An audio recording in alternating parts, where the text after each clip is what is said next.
So yesterday క్లాస్లో మనం groups like debit credit ఎలా ఐడెంటిఫై చేయాలి, తర్వాత ఫండమెంటల్స్ ఆఫ్ అకౌంటింగ్ అంటే ఏంటి, వాటి యొక్క rules, types, expenses, incomes, accounting cycle అన్న టర్మినాలజీ తెలుసుకున్నాం.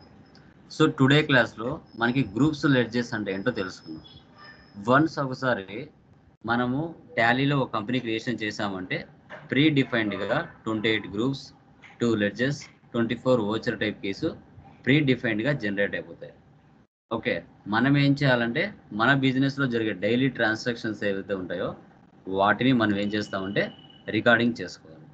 సో అది ఎలా అనేది టుడే క్లాస్లో మనం డిస్కషన్ చేద్దాం. పీపీటీ కనబడుతుందా? కన్ఫర్మ్ చేయండి ఒకరు. Yeah, done guys. చూడండి, ఫస్ట్ వన్ మనకి టోటల్ గ్రూప్స్ 28 ఉంటాయండి, లెడ్జెస్ 2 ఉంటాయి, ఓచర్ టైప్ కీస్ 24 ఉంటాయి.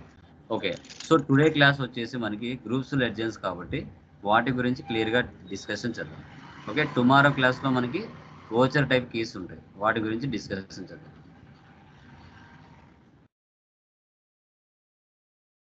So total groups 28, pre defined groups. Primary groups 15, ఆ 28లోనే ప్రైమరీ గ్రూప్స్ 15 ఉంటాయి, సబ్ గ్రూప్స్ 13 ఉంటాయి. ఆ ప్రైమరీ గ్రూప్స్లో మనకి 15 ఏవైతే ఉన్నాయో అవి బ్యాలెన్స్ షీట్లో 9 గ్రూప్స్ ఉంటాయి, ప్రాఫిట్ అండ్ లాస్లో 6 గ్రూప్స్ ఉంటాయి. బ్యాలెన్స్ షీట్ కింద ఏమేమి వస్తాయంటే చూడండి, profit and loss, sub groups, ఇవే అనమాట. సో బ్యాలెన్స్ షీట్ గ్రూప్స్లో మనకి capital, loans and liability, current liabilities, fixed assets, investments, current assets, branch and division, miscellaneous expenses and suspense accounts. Profit and loss account కింద sales accounts, purchase accounts, direct incomes, direct expenses, indirect incomes, indirect expenses. ఇంకా balance sheet 13 sub గ్రూప్స్లో reserves and surplus, bank account, secured loans, unsecured loans, duties and taxes, provisions, sundry creditors, stock in hand, deposits, loan and advances, sundry debtors, cash in hand, bank accounts. ఇప్పుడు వీటి గురించి మనం discussion చేస్తాం. Okay,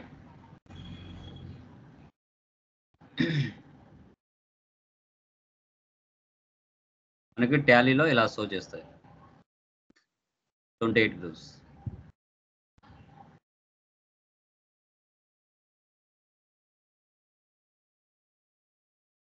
two pre define ledges ఏమేమి ఉంటాయంటే cash, profit and loss. ఇవి రెండు pre డిఫైన్డ్గా టాలీలో ఉంటాయి, వీటిని మళ్ళీ చేయాల్సిన అవసరం లేదు. Cash, profit and loss already సిస్టంలో ప్రీ డిఫైన్డ్గా ఉంటాయి.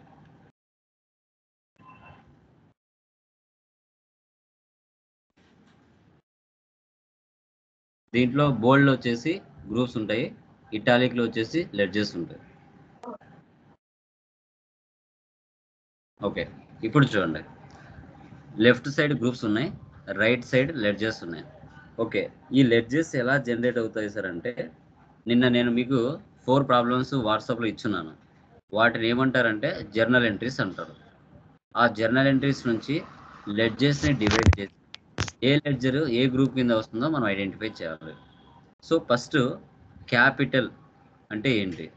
క్యాపిటల్ అంటే ఒక బిజినెస్ స్టార్ట్ చేయాలి అంటే ఫస్ట్ బిజినెస్కి క్యాపిటల్ కావాలి. ఇక్కడ మీరు గుర్తుపెట్టుకోవాలి, ఓనర్ వేరు, బిజినెస్ వేరు. బిజినెస్ తనంతటా అదే పని చేసుకోలేదు కాబట్టి బిజినెస్ పాయింట్ ఆఫ్ వ్యూలో ఓనర్ నిలబడి వర్క్ చేస్తాడు. అంటే ఎవరైతే బిజినెస్కి డబ్బులు ఎవరైతే అప్పుగా ఇస్తారో తన బిజినెస్కి, ఓకే, సో అతని పేరు బదులు క్యాపిటల్ అని రాసుకుంటుంది. ఇప్పుడు నా పేరు లోకేష్ అనుకోండి, నేను ఒక బిజినెస్ స్టార్ట్ చేయాలి, నా సెంటర్ వచ్చేసి లోకేష్ ఇన్ఫోటెక్. దాని అంతగా అదే పని చేసుకోలేదు కాబట్టి నేనే ఆ లోకేష్ ఇన్ఫోటెక్ ప్రయారిటీలో నిలబడి నేను వర్క్ చేస్తాను. బిజినెస్కి అవుట్ సైడ్ నుంచి ఏమొస్తున్నాయి, బిజినెస్ నుంచి అవుట్ సైడ్కి ఏం పోతున్నాయి, అది మాత్రమే ఆలోచించాలి. ఓనర్ పాయింట్ ఆఫ్ ఆలోచిస్తే అకౌంట్స్ అనేది మిస్ మ్యాచ్ అవుతాయి. ఓకే, సో నా బిజినెస్ అనే టైప్లోనే ఆలోచించాలి, ఓనర్ పాయింట్ ఆఫ్ వ్యూలో అసలు ఆలోచించకూడదు. ఇప్పుడు ఒక బిజినెస్ స్టార్ట్ చేయాలంటే డబ్బులు కావాలి, అది ఓనర్ ఇచ్చారు అంటే లోకేష్ ఇచ్చారు అనుకోండి, లోకేష్ పేరుకు బదులు క్యాపిటల్. ఓకే, 5 lakhs ఇచ్చారనుకోండి బిజినెస్కి, దాన్ని క్యాపిటల్ అంటారు.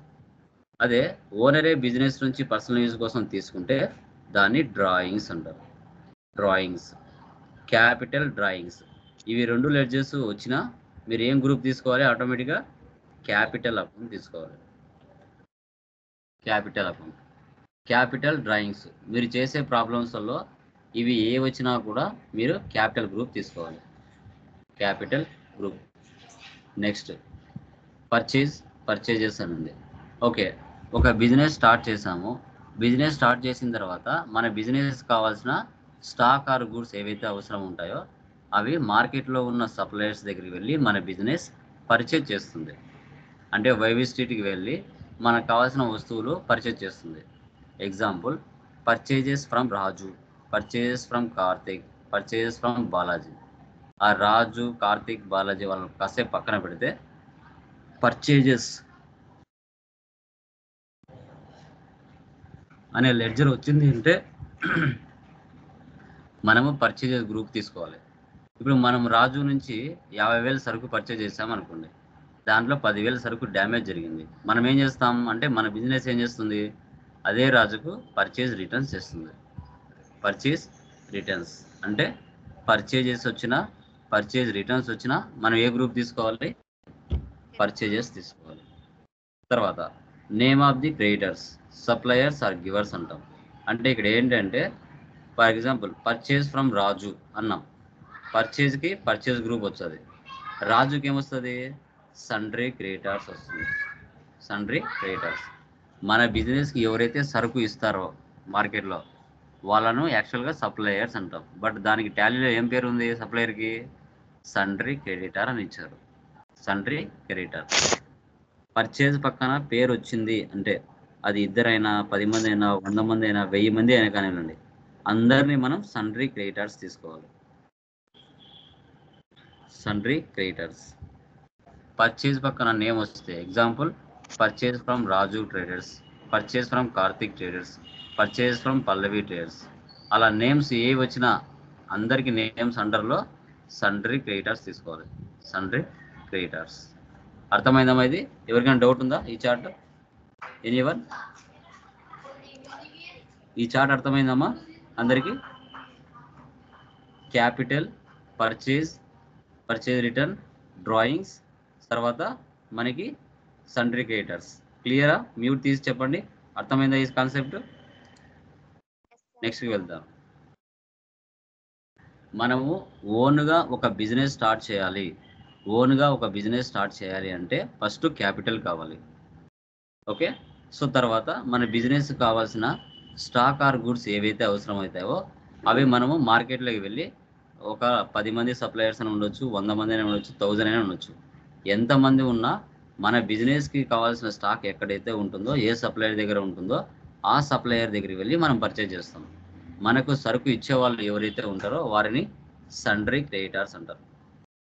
Okay, so purchase from Ramesh traders అంటే ఆ పర్చేజ్లో 2 లెడ్జర్స్ ఉన్నాయి. పర్చేజ్కి పర్చేజ్ గ్రూప్ తీసుకోవాలి, రమేష్కి సండ్రీ క్రెడిటర్స్ తీసుకోవాలి. తర్వాత నెక్స్ట్. ఓకే, నెక్స్ట్ ఏం చేస్తాం? ఆ పర్చేజ్ చేసిన స్టాక్ మీద ప్రాఫిట్ యాడ్ చేసుకొని మార్కెట్లో కస్టమర్స్కి సేల్ చేస్తాం. Okay, sales to Kavya, sales to Balaji, sales to Neeraj, sales to Narendra. ఆ నేమ్స్ కాసేపు పక్కన పెడితే సేల్స్ అనే లెడ్జర్ వచ్చింది అంటే దానికి గ్రూప్ ఏం తీసుకోవాలి? సేల్స్ అకౌంటే తీసుకోవాలి. ఒకవేళ కస్టమర్కు 50,000 సరుకు సేల్ చేస్తామనుకోండి, దాంట్లో 10,000 సరుకు డ్యామేజ్ జరిగింది. కస్టమర్ ఏం చేస్తాడు? సేల్స్ రిటర్న్ చేస్తాడు. Sales return. సేల్స్ వచ్చినా, సేల్స్ రిటర్న్ వచ్చినా, ఇవి 2 లెడ్జర్స్ ఏ వచ్చినా మీరు ఏ గ్రూప్ తీసుకోవాలి? సేల్స్ గ్రూప్ తీసుకోవాలి. సేల్స్ గ్రూప్ తీసుకోవాలి. తర్వాత name of the debtors, buyers or receivers. Sundry debtors అంటాం. Example, sales to Kavya, sales to Naresh, sales to Ramesh, sales to జిలాస్, సేల్స్ టు ఫయాజ్. ఆ నేమ్స్ ఏవైతే వస్తున్నాయో ఆ నేమ్స్ ఎవరి పేరు వచ్చినా మీరు సండ్రీ డెప్టర్స్ తీసుకోవాలి. సేల్స్ టు రాజా, సేల్స్కు సేల్స్ గ్రూప్ తీసుకోవాలి, రాజాకి సండ్రీ డెప్టర్స్ తీసుకోవాలి. సేల్స్ టు నితిన్ ట్రేడర్స్, సేల్స్కు సేల్స్ గ్రూప్ తీసుకోవాలి, నితిన్ ట్రేడర్స్కి సండ్రీ డెప్టర్స్ తీసుకోవాలి. ఏ పేరైనా క్రియేట్ చేసుకోవాలి, క్రియేట్ చేయకూడదు. ఓకే,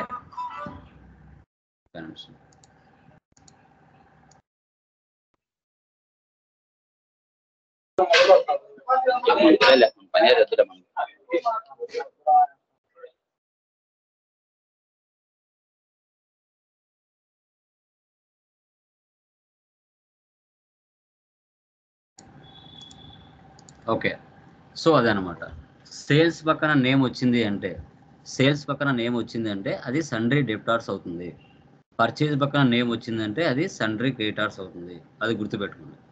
ఓకే, అంటే మన బిజినెస్ మార్కెట్లో ఉన్న కస్టమర్స్కి స్టాక్ ఆర్ గూడ్స్ సేల్ చేసిందంటే మన దగ్గర ఎవరైతే తీసుకుంటారో వాళ్ళని బయ్యర్స్ లేదా రిసీవర్స్ అంటాం మన లాంగ్వేజ్లో.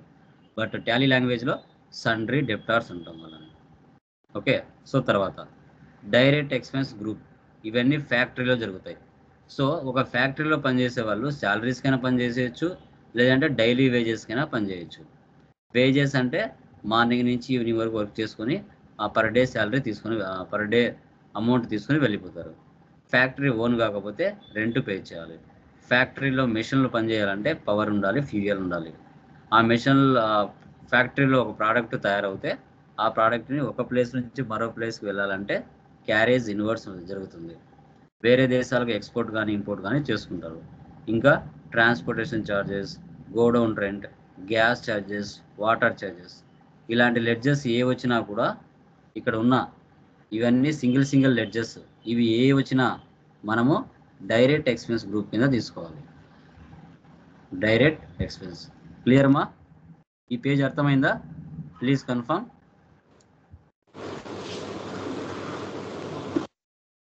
బ్రదర్ వీడియో ఆఫ్ చేయండి ప్లీజ్, వీడియో ఆఫ్ చేయండి. Okay, done. నెక్స్ట్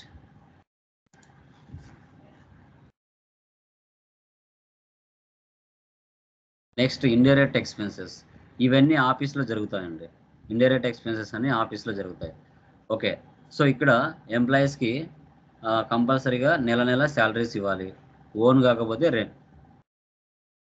రెంట్ కట్టాలి. ఆఫీస్ అన్నాక టెలిఫోన్ ఛార్జెస్ ఉంటాయి. ఎవరికైనా డిస్కౌంట్స్ ఇవ్వాల్సి వస్తుంది, ఇంట్రెస్ట్ పే చేయాల్సి వస్తుంది మనం అప్పు తెచ్చుకుంటే. ఓకే, ఇప్పుడు ఓనరే బిజినెస్కి డబ్బులు ఇస్తే క్యాపిటల్ అని చెప్పాం. ఇప్పుడు బిజినెస్ నెల ఏం చేయాలి? ఓనర్కి ఇంట్రెస్ట్ పే చేయాలి. దాన్ని ఇంట్రెస్ట్ ఆన్ క్యాపిటల్ అంటాం. తర్వాత మనం అసెట్స్ కొని ఉంటాము, ఆ అసెట్స్ మీద డిప్రిసియేషన్ తీస్తాం. తర్వాత ఎవరికైనా కమిషన్స్ ఇవ్వాల్సి వస్తుంది, bad debts, electricity expense, insurance expense, stationery expense, ఇవన్నీ నెల కంటిన్యూస్గా జరుగుతూ ఉంటాయి. ఈ లెడ్జెస్ ఏ వచ్చినా, ఇక్కడ ఉన్న లెడ్జెస్ ఏ వచ్చినా మీరు అండర్లో ఇండైరెక్ట్ ఎక్స్పెన్సెస్ కింద తీసుకోవాలి. Indirect expenses. Okay,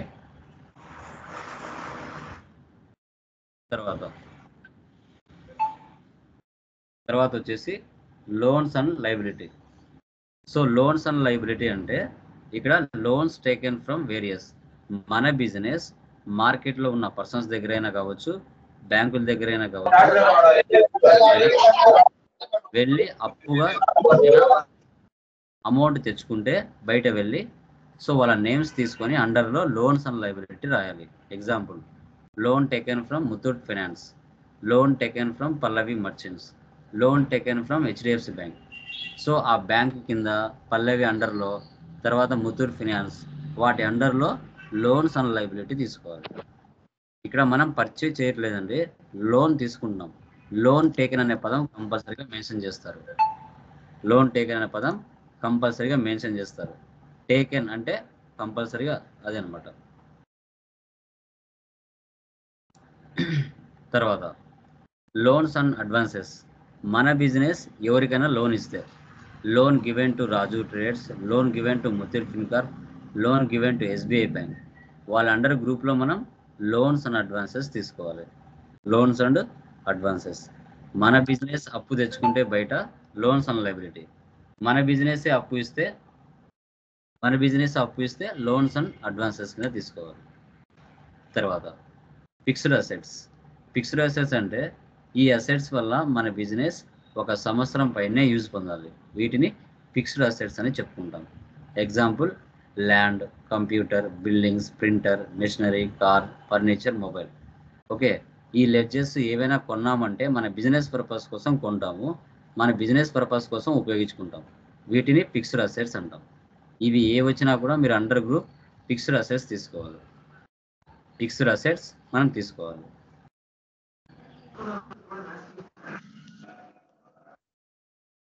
next indirect incomes. Indirect incomes కింద ఏమొస్తాయంటే interest received, discount received, interest on drawings, commission received. ఇవన్నీ ఏ వచ్చినా కూడా ఇక్కడ మనకి ఇండైరెక్ట్ ఇన్కమ్స్ కింద తీసుకోవాలి. ఎగ్జాంపుల్, ఇప్పుడు మన బిజినెస్ పక్క వారికి ఒక 1 lakh 2 lakhs ఇచ్చింది అనుకోండి, ఊరికనే ఇస్తారా? ఇవ్వరు కదా. ఇంట్రెస్ట్ రిసీవ్డ్, ఆ ఇచ్చిన అమౌంట్ మీద ఇంట్రెస్ట్ వస్తుందని ఎవరైనా ఇస్తారు. ఫర్ ఎగ్జాంపుల్ డిస్కౌంట్ రిసీవ్డ్, మన బిజినెస్ 1 lakh పర్చేజ్ చేసింది అనుకోండి, దాంట్లో 80,000 మనం ఇచ్చాం, ఇంకా 20,000 ఇవ్వలేదు, అది మనకి డిస్కౌంట్ రిసీవ్డ్. స్టార్టింగ్లో ఓనరే బిజినెస్కి డబ్బులు ఇస్తే క్యాపిటల్ అని చెప్పాను. ఓనరే బిజినెస్ నుంచి పర్సనల్ యూజ్ కోసం తీసుకుంటే డ్రాయింగ్స్ అని చెప్పాను. ఇప్పుడు ఓనర్ బిజినెస్ నుంచి పర్సనల్ యూజ్ కోసం తీసుకున్నారు అనుకోండి, ఒక 2 lakhs, 2 years ఉపయోగించుకున్నారు, మళ్ళీ 2 lakhs ఇస్తే బిజినెస్ ఒప్పుకుంటుందా? ఒప్పుకోదు. ఆ డ్రాయింగ్స్ మీద ఇంట్రెస్ట్తో సహా కలిపి తీసుకు, సో దాన్ని ఇంట్రెస్ట్ అండ్ డ్రాయింగ్స్ అంటాం. అప్పుడప్పుడు మనకు కమిషన్స్ వస్తూ ఉంటాయి అనుకోండి, రిసీవ్డ్ అనే పదం కంపల్సరీగా ఉంటుంది. రిసీవ్డ్ అంటే మన బిజినెస్కి ఇన్కమ్. అదే పెయిడ్ అన్నాం అనుకోండి, పెయిడ్ అంటే అది మన బిజినెస్కి ఎక్స్పెన్స్ అవుతుంది, గుర్తుపెట్టుకోండి. యా, తర్వాత direct incomes. So fire insurance claim received, flight charges received, delivery charges received, transportation charges received, professional charges received. ఇలా రిసీవ్డ్ అనే పదాలు ఉన్నాయి అంటే అవి ఫ్యాక్టరీలో డైరెక్ట్ ఇన్కమ్స్ కిందకి సంబంధించింది. ఇప్పుడు మీరు ఒక ఫ్యాక్టరీలో పనిచేస్తున్నట్లయితే అక్కడ ఏదైనా హెల్త్ బాగాలేనప్పుడు, ఏదైనా హ్యాండ్ కానీ ఏదైనా ఫ్రాక్చర్ అయినప్పుడు, లేదంటే డై అయినప్పుడు అక్కడ ఇన్సూరెన్స్ అనేది కట్టుకుంటారు. ఏదైనా జరిగిందంటే వాళ్ళు డబ్బులు ఇస్తారు, అంతో ఇంతో. ఓకే, సో దీన్ని మనం డైరెక్ట్ ఇన్కమ్స్ అంటాం.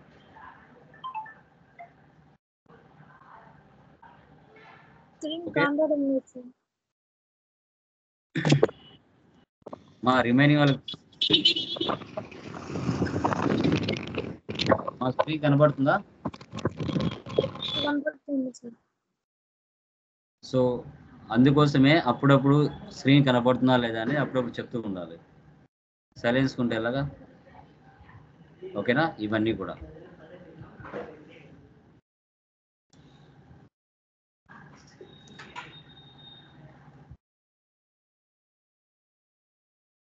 టోటల్ గ్రూప్స్ 28 మనకి, ledges 2, voucher type keys 24.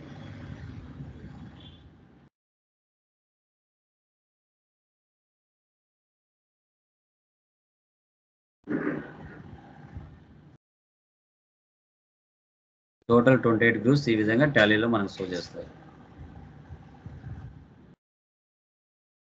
2 ledgers మనకు ఉంటాయి, cash, profit and loss pre డిఫైన్డ్గా టాలీలో ఉంటాయి.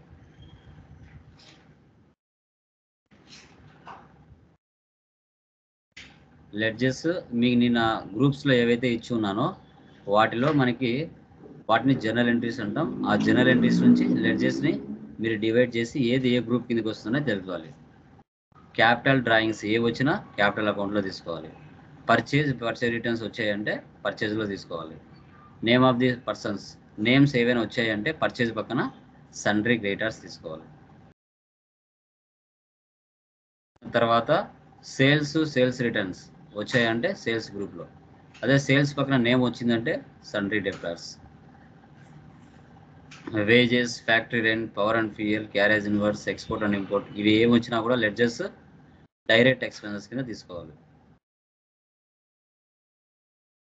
తర్వాత శాలరీస్, రెంట్, టెలిఫోన్ ఛార్జెస్, ఇవి ఏమి వచ్చినా కూడా మనం ఇండైరెక్ట్ ఎక్స్పెన్సెస్ కింద తీసుకోవాలి.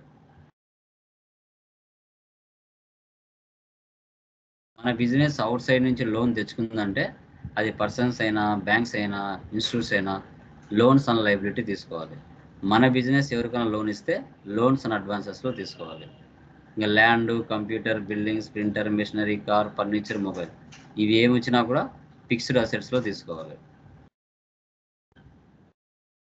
Next interest received, discount received, commission received, rent received, interest on drawings, interest on investment, ఇవి ఏ వచ్చినా ఇండైరెక్ట్ ఇన్కమ్స్ తీసుకోవాలి.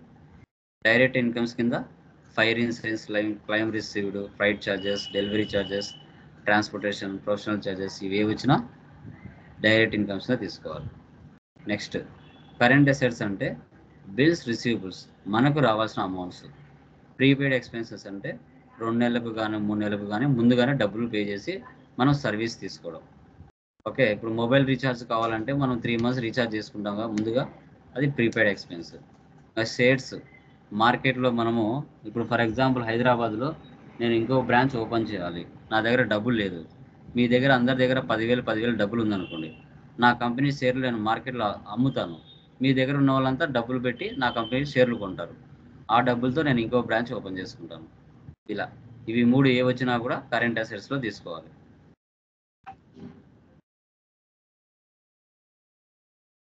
Next current liabilities. స్క్రీన్ కనబడుతుంది కదమ్మా, కన్ఫర్మ్ చేయండి. Yeah okay. Next current liabilities. ఈ గ్రూప్ కింద ఏం తీసుకోవాలంటే బిల్స్ పేయబుల్, మన బిజినెస్ ఎవరికైనా డబ్బులు ఇవ్వాల్సిన అమౌంట్స్ ఏమైనా ఉంటే వాటి బిల్స్ పేయబుల్ అంటాం. అవుట్ స్టాండింగ్ ఎక్స్పెన్సెస్, ఇప్పుడు ఫర్ ఎగ్జాంపుల్ మనం 1 lakh ఇవ్వాలి, దాంట్లో 50,000 ఇచ్చాం, ఇంకా 50,000 పెండింగ్ బ్యాలెన్స్ ఉంది, దాన్ని అవుట్ స్టాండింగ్ ఎక్స్పెన్సెస్ అంటాం. ఇవి 2 ఏ వచ్చినా కూడా మనం కరెంట్ లయబిలిటీస్లో తీసుకోవాలి. Current liabilities. Next name of the banks. ఇంకా బిజినెస్ స్టార్ట్ చేసిన తర్వాత కంపల్సరీగా మనకు 2-3 బ్యాంక్ అకౌంట్లు ఉండాలి. ఎస్బీఐ బ్యాంక్ కావచ్చు, హెచ్డిఎఫ్సి బ్యాంక్ కావచ్చు, ఏదైనా కావచ్చు, వాటి అండర్ గ్రూప్లో మనం బ్యాంక్ అకౌంట్ తీసుకోవాలి. Next reserves and surplus, capital reserve, general reserve. ఇప్పుడు బాగా ప్రాఫిట్ వచ్చాయనుకోండి, కొంత అమౌంట్ క్యాపిటల్ రిజర్వ్లో పెట్టుకుంటాం, ఎందుకంటే ఇలా కరోనా సిచ్యువేషన్స్ ఇలాంటి ఏమైనా వచ్చినప్పుడు మన దగ్గర డబ్బులు అనేది ఉండదు, అలాంటి సిచ్యువేషన్స్లో మనం రిజర్వ్స్ అండ్ సర్ప్లస్ తీసుకోవాలి.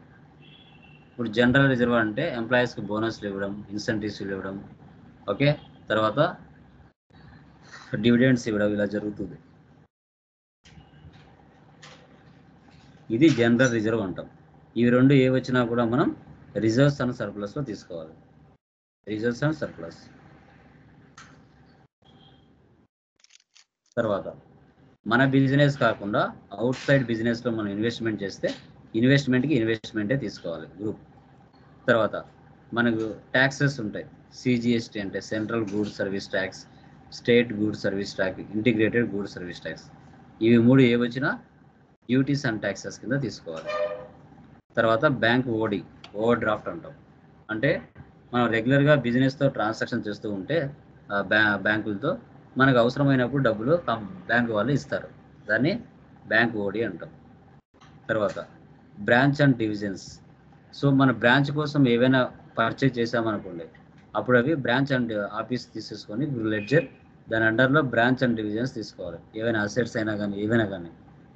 తర్వాత స్టాక్, స్టాక్ అంటే స్టాక్ ఇన్ హ్యాండ్ తీసుకోవాలి. మిస్లైన్ ఎక్స్పెన్సెస్ అంటే repairs, bank charges, gifts, donation, professional services, office supplies, ఇవి ఏమైనా వచ్చాయంటే మిస్లైనస్ ఎక్స్పెన్సెస్ కింద తీసుకోవాలి. ఓకే, సో వీటిని మనము ఐడెంటిఫై చేయాలి టాలీలో. ఎవరికైనా డౌట్స్ ఉన్నాయండి దీంట్లో? గ్రూప్స్ అండ్ లెడ్జెస్ అర్థమైందా? ఎవరికైనా డౌట్ ఉందా? ఎనీవన్?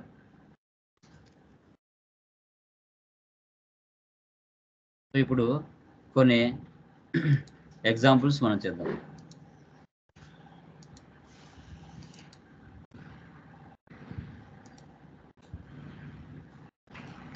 ఎక్సెల్ కనబడుతుందామా? కన్ఫర్మ్ చేయండి. ఎక్సెల్ కనబడుతుందా?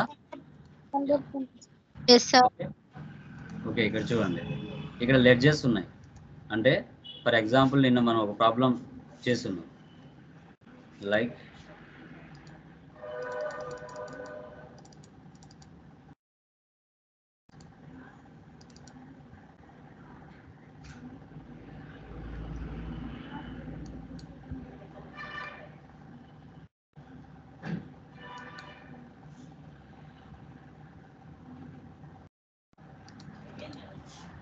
ఇది ఫస్ట్ ప్రాబ్లం.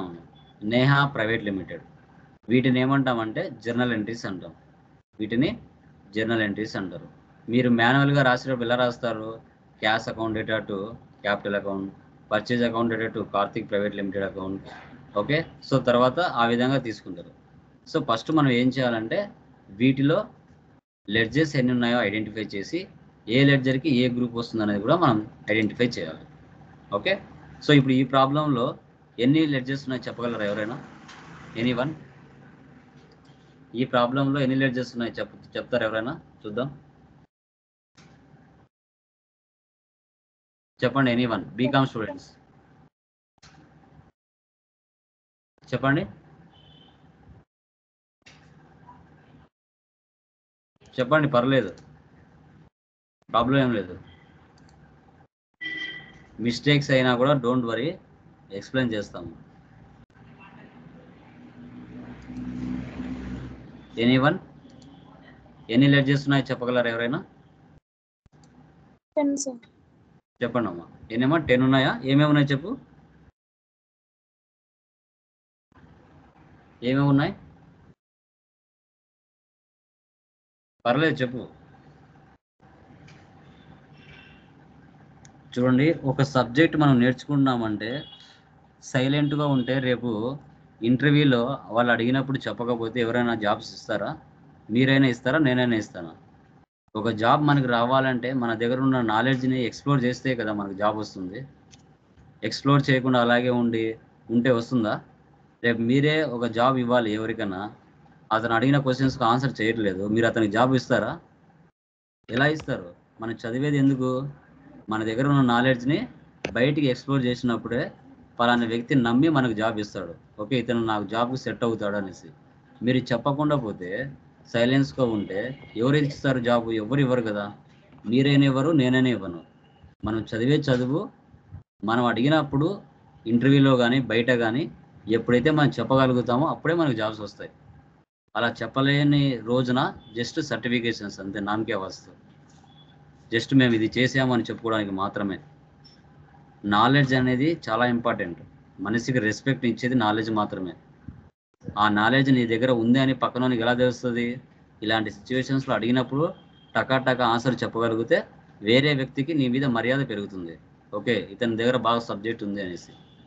చెప్పలేని నాడు అతను కూడా నా మాటదే, అతను కూడా ఏం రాదనే ఫీలింగ్ అతనికి కలుగుతుంది.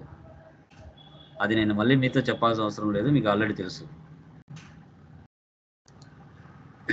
ఓకే, చెప్పండి. ఎనీవన్ ఎవరైనా చెప్పొచ్చండి. Capital account sir. కొంచెం గట్టిగా చెప్పండి అమ్మా, ఏం వినిపించట్లేదు. లెడ్జర్స్ ఏమన్నాయి చెప్పండి.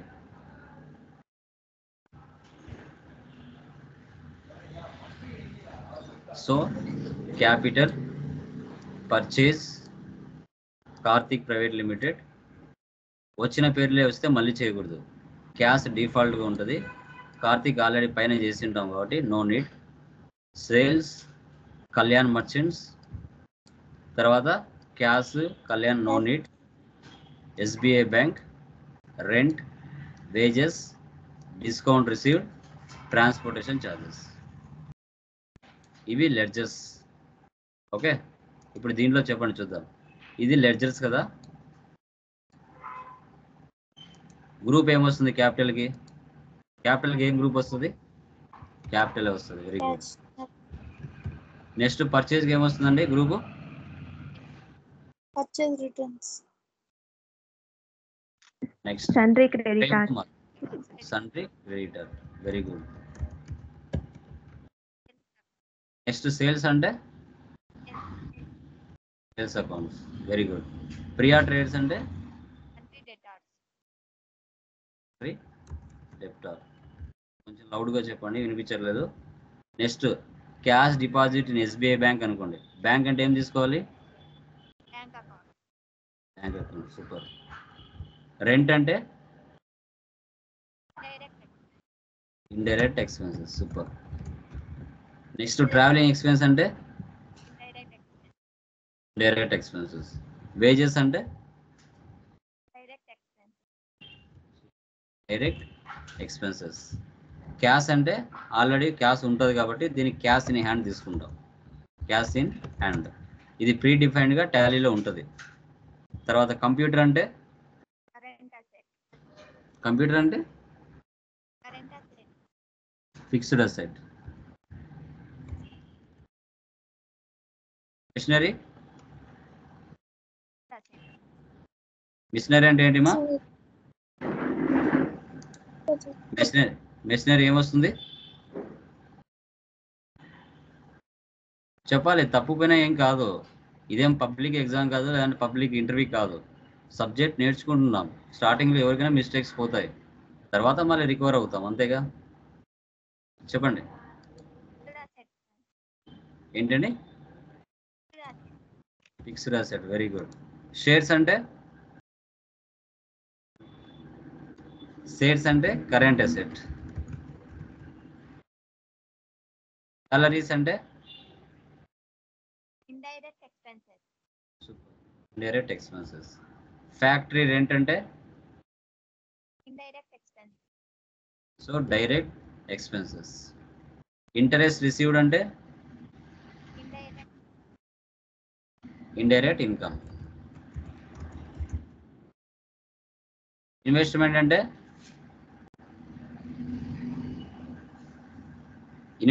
ఏమొస్తుంది? ఇన్వెస్ట్మెంట్కి ఇన్వెస్ట్మెంటే వస్తుంది.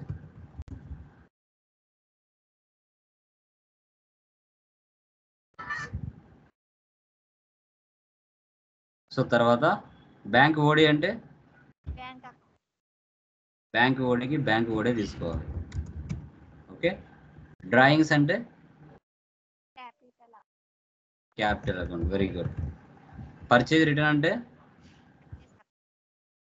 Purchase account. Super. Sales return అంటే సేల్స్ అకౌంట్. డిప్రిసియేషన్ అంటే ఇండైరెక్ట్ ఎక్స్పెన్సెస్. బిల్స్ పేయబుల్స్ అంటే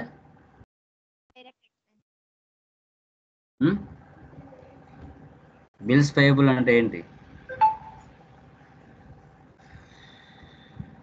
బిల్స్ పేయబుల్ అంటే ఏంటి?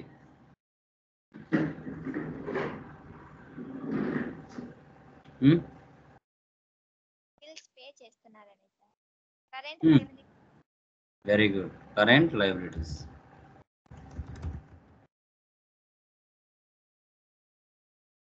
Loan taken from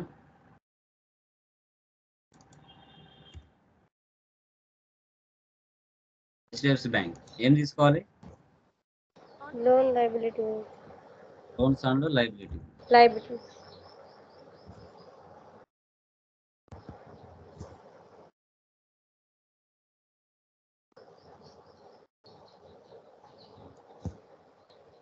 loan taken loan given to Raja traders. ఏం తీసుకోవాలి? Loans advance. Loans and advances. ఇలా ఈ విధంగా మనకు ఆల్రెడీ నేను 4 ప్రాబ్లమ్స్ నేను గ్రూప్లో ఎంటర్ చేశాను. ఆ 4 ప్రాబ్లమ్స్కి మీరు ఇదే విధంగా సపరేట్గా ఇండివిజువల్గా చేయాలి. ఇప్పుడు ఇక్కడ ఈ ప్రాబ్లం ఉంది. ఫస్ట్ వన్ వచ్చేసి క్యాపిటల్ ఉంది. క్యాపిటల్కి ఏమొస్తుంది? క్యాపిటల్ గ్రూపే వస్తుంది. ఫర్ ఎగ్జాంపుల్ ఇక్కడే చేస్తున్నాను చూడండి. క్యాపిటల్కి ఇది లెడ్జర్ అనుకో.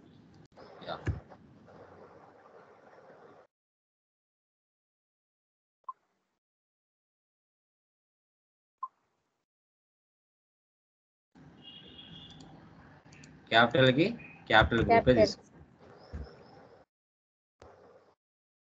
ఇక్కడ purchase from Karthik private limited అంటే ఎన్ని లెడ్జర్స్ ఉన్నాయి? ఒకటా రెండా? ఎన్ని ఉన్నాయమ్మా? 2 ఉన్నాయి. సో పర్చేజ్కి ఏం తీసుకోవాలి? Purchase. Next Karthik private limited అంటే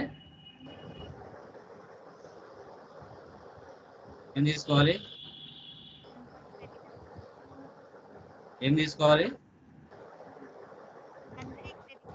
కంట్రీ క్రెడిటర్. నెక్స్ట్ ఇంకా తర్వాత క్యాష్, ఇది అవసరం లేదు. నెక్స్ట్ ఏముంది? Sales to Kalyan. సేల్స్ కి ఏం తీసుకోవాలి?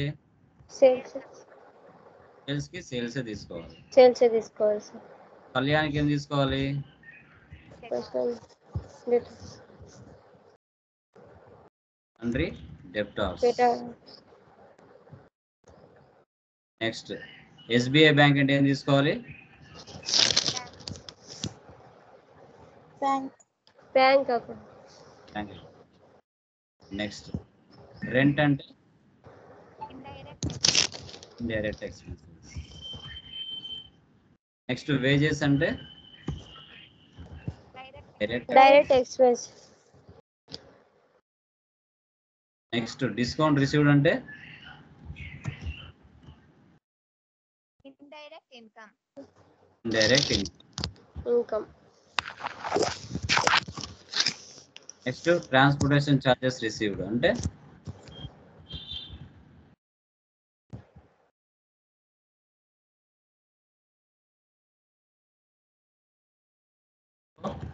Direct expenses.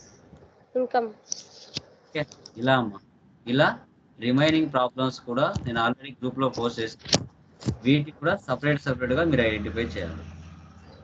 ఇది ఈరోజు యొక్క క్లాస్. సో టుమారో మనకి ఓచర్ టైప్ కీస్, రేపటితో మనకి బేసిక్ కంప్లీట్ అవుతుంది. మనాటి నుంచి ఇంకా మనము ఓకే సిస్టంలోకి ఎంటర్ అవుతాం. ప్రాబ్లమాటిక్ ఉంటుంది. ఓకే, ఏమైనా డౌట్ ఉన్నాయా ఈరోజు క్లాస్లో? Anyone please confirm. మళ్ళీ చెప్తున్నాను గైస్, ఏదైనా ఒక సాఫ్ట్వేర్ మనం నేర్చుకుంటున్నామంటే నాట్ ఓన్లీ దిస్ వన్, మీరు ఏ ట్రైనింగ్ సెంటర్కైనా వెళ్ళండి. ఓకే, ఎక్కడైనా ఏ కోర్స్ అని నేర్చుకోండి. ఒక కోర్స్ మనం నేర్చుకుంటున్నామంటే సబ్జెక్ట్ అనేది మైండ్లో పెట్టుకోవడం చాలా చాలా చాలా ఇంపార్టెంట్. పుస్తకాలలో ఉంటుంది, నోట్స్లలో ఉంటుంది, అది నార్మలే. కానీ ఆ సబ్జెక్ట్ మన మైండ్లో ఉంటేనే మనం ఈజీగా మార్కెట్లో జాబ్ అనేది తెచ్చుకుంటాం. సబ్జెక్ట్ మన మైండ్లో లేకపోతే మార్కెట్లో జాబ్స్ రావు. ఒక సబ్జెక్ట్ నోటి నుంచి నువ్వు చెప్పగలిగితేనే దాన్ని ఇంటర్వ్యూ అంటాం. ఇప్పుడు అడిగిన క్వశ్చన్స్ మీరు చెప్పకుండా సైలెంట్గా కూర్చున్నారు అంటే రేపు మీరైనా జాబ్ ఇవ్వరు, నేనైనా జాబ్ ఇవ్వను. ఓకే, చాలా simple dead easy subject accounts అనేది. ఈవెన్ కామర్స్ అయినా నాన్ కామర్స్ అయినా ఎవడైనా కూడా టాలీ నేర్చుకోవచ్చు. చాలా సింపుల్గా ఉంటుంది. ఇంటర్మీడియట్ లెవెల్ నుంచి నేర్చుకోవచ్చు టాలీని. టాలీ నేర్చుకుంటే లోకల్లో జాబ్స్ మీకు చాలా ఉంటాయి. కడపలో కానీ మీకు లోకల్లో కానీ 100% దీంట్లో ఎలాంటి డౌట్ లేదు. 10-15 వేలతో మీకు ఈజీ జాబ్స్ వస్తాయి కడపలో. ఎందుకంటే ప్రతి ఒక్కరు కూడా కంప్యూటరైజ్ బిల్ అనేది ఇవ్వాలి మ్యాండేటరీగా. కాబట్టి ప్రతి ఒక్కరు టాలీ సాఫ్ట్వేర్ యూజ్ చేస్తూ ఉంటారు మార్కెట్లో. దాంట్లో ఎలాంటి డౌట్ లేదు. అందుకోసమే టాలీ నేర్చుకున్నారు అంటే పర్ఫెక్ట్ అయిపోతారు మార్కెట్లో. డిగ్రీ బీకామ్ స్టూడెంట్స్ అయినా నాన్ బ్యాక్గ్రౌండ్ ఎవరైనా ప్రాబ్లం లేదు. దీన్ని బీఏ వాళ్ళు నేర్చుకోవచ్చు, బీసీఏ తర్వాత బీఎస్సీ వాళ్ళు నేర్చుకోవచ్చు, ఎవరైనా నేర్చుకోవచ్చు అండి. మనం చదివే చదువుకి చేసే జాబ్కు సంబంధాలు ఉండవు. సర్టిఫికేషన్ వరకే డిగ్రీ. దాని తర్వాత నువ్వు ఏ సాఫ్ట్వేర్ కోర్స్ నేర్చుకొని ఎక్కడ జాబ్ చేస్తావో నీకే తెలియదు. హైదరాబాద్, బెంగళూరు పోతే అట్లే ఉంటుంది పరిస్థితి. ఓకే, సో అది నిన్న ఇచ్చిన 4 ప్రాబ్లమ్స్ ఏవైతే ఉన్నాయో ఆ 4 ప్రాబ్లమ్స్కి ఈరోజు నేను గ్రూప్స్ లెట్ చేసి ఎలా చేశానో అదే విధంగా చేయండి. అదే విధంగా చేయాలి. ఓకేనా? ఎవరికైనా డౌట్స్ ఉన్నాయా? Please confirm. ఎనీవన్? ఎవరికైనా డౌట్స్ ఉన్నాయమ్మా? సార్ నిన్నటి క్లాస్ వీడియో పెట్టలేదు సార్. గ్రూప్లో ఉంది కదమ్మా ఆల్రెడీ. మా వీడియో ఆఫ్ చేయండి ప్లీజ్. వీడియో ఆఫ్ చేయండి.